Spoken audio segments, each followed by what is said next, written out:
Fala, fanático vascaíno, fanática vascaína, que alegria encontrar você aqui depois do Natal. Seja muito bem-vindo ao nosso café. Vamos aos destaques. Negociação avança e rapidamente com o filho do dono da Crefisa. Você vai conhecer detalhes exclusivos sobre essa negociação e quem é Marcos Faria Lamacchia, o investidor que está acelerando a negociação com o Vasco da Gama. Pedrinho realmente não quer concorrer no ano que vem. Você vai entender os motivos também. Quem sai e quem fica. Um spoiler das negociações para o ano que vem. Então chega deixando o seu like, comenta, compartilha, se inscreve no nosso canal, rumo a 235 mil amigos para nós fecharmos aí com esse número bacana de inscritos aqui no Fanático Vascaíno. Bom, direto e reto, Pedrinho, na conversa que teve na última terça-feira, surpreendendo os seus pares, trouxe os fatos que o levam a desistir de concorrer à presidência no ano que vem.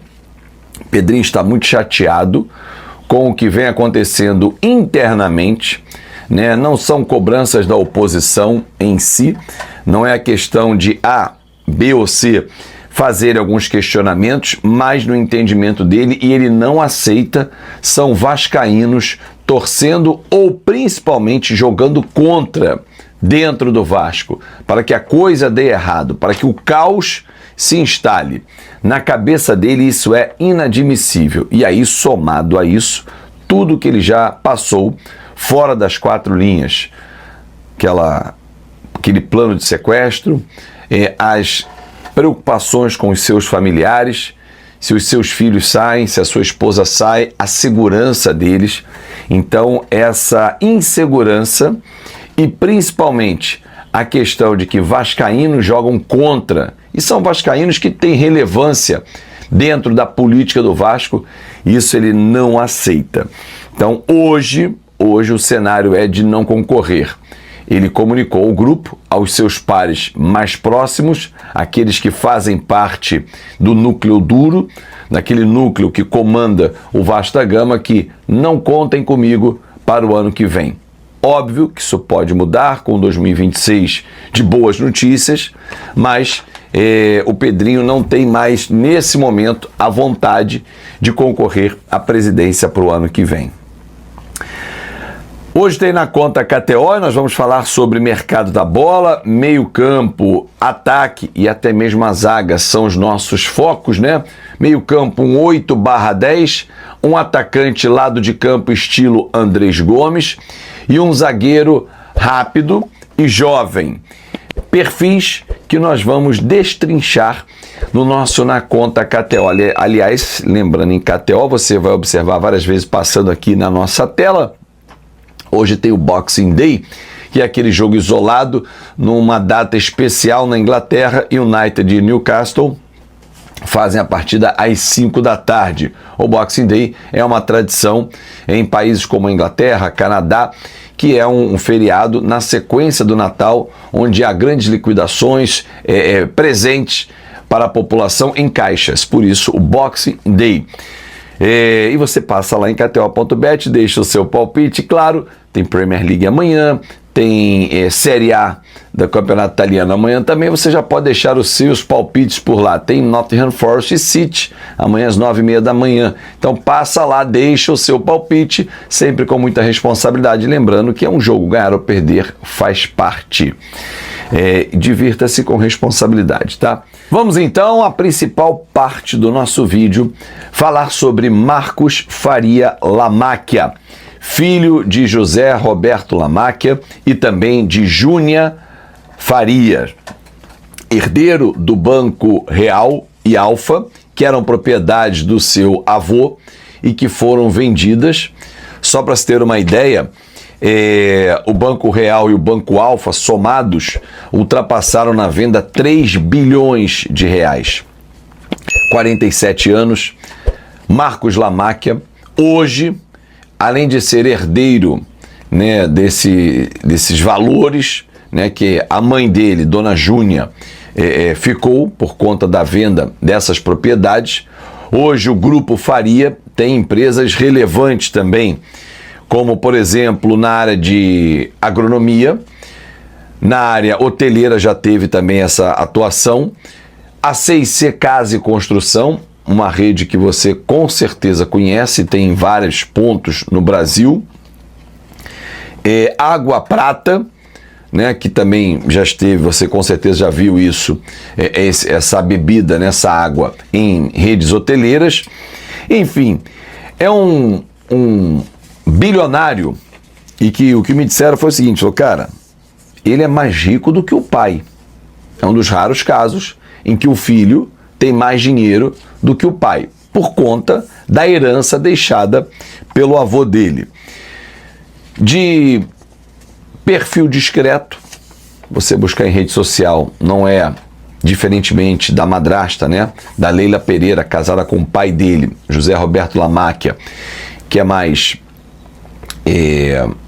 de um perfil público. Ele é muito privado, discreto, mas aconselhado pelo pai. Aí começam os detalhes exclusivos que eu pude apurar, de uma informação que foi trazida primeiramente pelo Lucas Pedrosa, na sequência o Bruno Murito e também o Rafael Zarco, os dois últimos do GE, 3 brilhantes jornalistas. Eu pude apurar informações exclusivas e trago para você. O Vasco não quer se manifestar sobre o assunto, claro, faz parte da negociação. O Marcos Lamáquia, com o seu grupo, né, de investidores e de pessoas de diversas áreas dentro do grupo, da área jurídica, da área de administração, da área econômica, o Marcos designou um grupo forte para debruçar sobre o caso Vasco da Gama.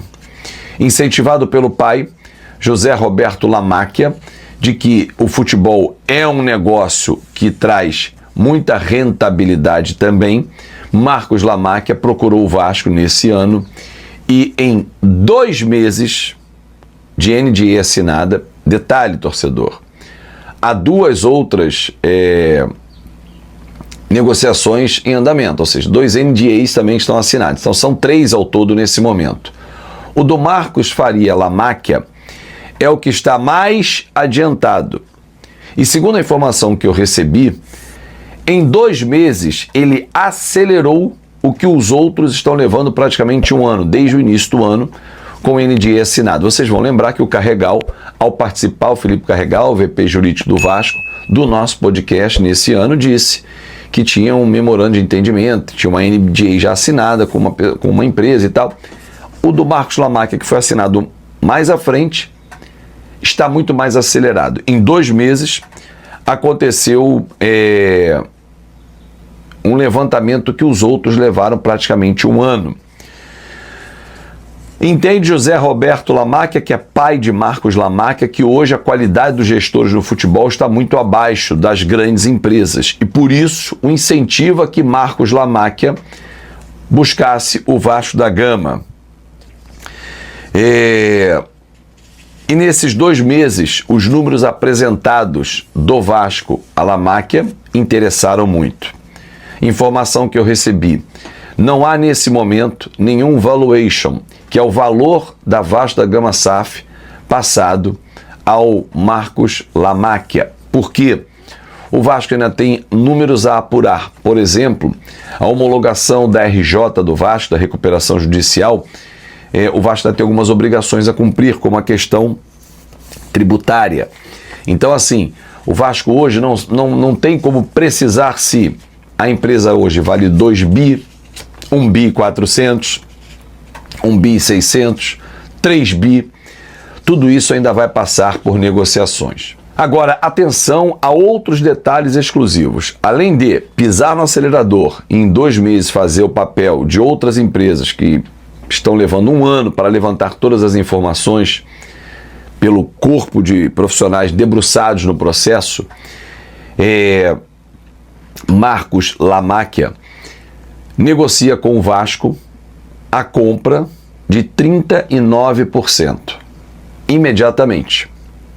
E um novo DIP deve ser realizado no início do ano, né? Um novo empréstimo Aliás, um outro detalhe. No DIP, que foi vencido pela Crefisa, a empresa de investimentos de Marcos Lamáquia participou e perdeu.